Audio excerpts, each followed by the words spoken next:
همه آرامشم از تو پریشانت نبینم، چون شب خاکستری سر در گریبانت نبینم.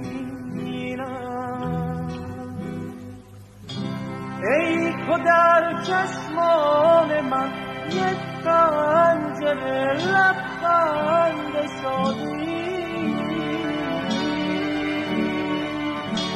همچو ابر سوزان این گونه گریانت نبینم.